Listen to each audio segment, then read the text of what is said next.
People, hello, welcome back to another video, not on the best of terms regarding the subject matter. I'm recording this from North Dakota in the United States, having a blast. I have a look at the UK, the taxes, the laws, no fun. But the reason I mention this is because the UK funds the BBC. So we pay for the BBC whether we like it or not. There's a lot of jokes like, have you got a license for that, mate? That's because the UK taxes and licenses everything. So we pay for the BBC. And the reason I bring this up is because the BBC have another scandal on their hands. They have a top presenter that's been taken off air for sending £35,000 in cash to a young person who is not of age to send certain photography underage, CP. I think you guys know what I'm on about. So with the likes of Savile and other scandals, this isn't a good look for the BBC. What have they chosen to do? Not name the person. We all know that the majority of people on this channel know me for talking about Philip Schofield before it was made public, before it was made mainstream.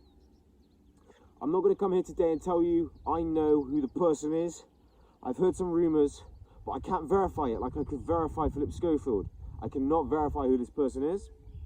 So here's what I have written down. It's a top BBC presenter who sent in total 35,000 Great British pounds to a kid who wasn't 18 yet for certain photos. That kid then went on to, quote unquote, destroy his life, or destroy their life. I don't want to get it wrong if it's a male or a female. Destroyed their life with crack. I won't say the other word, but we all know crack C. We all know what that is. I've got to be a good boy for YouTube. On the 19th of May of this year, they begged the BBC for this all to stop, about 10 days before Schofield came out and made himself public. So everything is very similar in terms of timing and the time frame in general. On the 19th of May, the mother said, please stop sending cash, and then went to BBC and said, please get them to stop sending cash to my child for explicit photos. Again, £35,000 and a crack habit.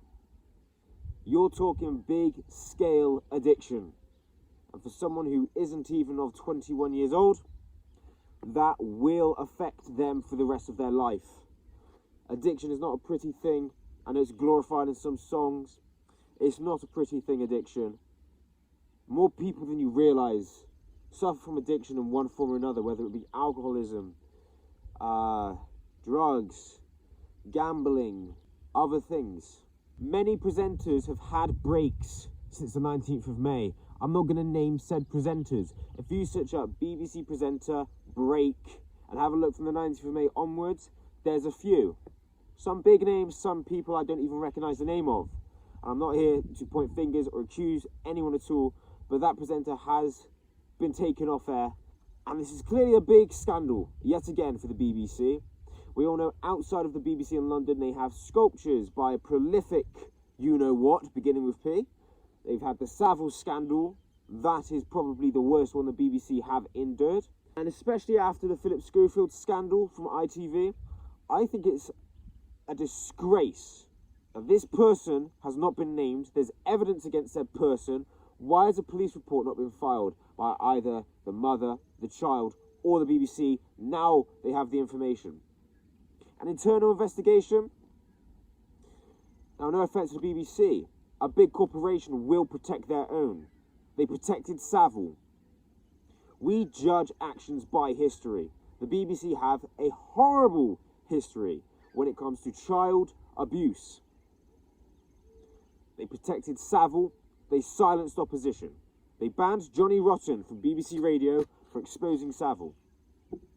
The lead singer of the Sex Pistols was banned for exposing Savile. The clip is on my channel. I feel for the mother and the child. You've come to the newspapers, you've come to the tabloids. If you haven't gone to the police, why not? If this is dishonest, that's disgusting. If this is factual, Why are the police not informed? You say you feel sick every time you see this person's face on the telly. Why did you not phone up 999 and name and shame said person if the evidence is there? I understand people are fearful of big corporations and big names, people with money. I understand that. And the story's brand new, so I've got to be very careful what I say. I'm not here to make assumptions. But one thing is for sure. If this is true, if there is evidence there, if this is factual, this person must be named immediately by the BBC. They must be held to account by the BBC and the law of the United Kingdom. Otherwise, this is more reason to defund the BBC. We pay the BBC to be impartial. I don't see much impartiality. We trust the BBC when it comes to children's shows, children entertainment, but the presenters, or a few of them, a few bad apples, always seem to be messing around with them.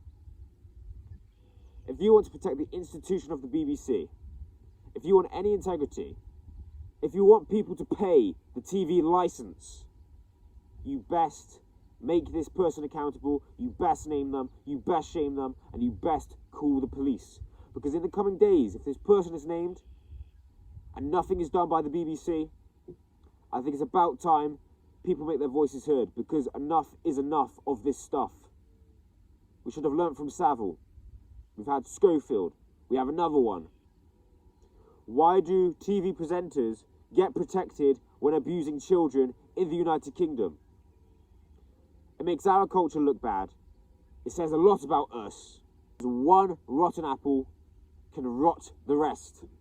And the normalisation of, oh, they're just this age, oh, but they liked it, oh, but they weren't complaining then. The people who make excuses for child abusers are as bad as the abusers themselves. You're the reason these people are allowed to slither through the cracks and be untouchable. I'll update people in the coming days. As you know, my schedule is very busy. My connection to Wi-Fi is not great. I have no phone service. But what I do want to know is what you people think. Please do let me know. Stay tuned.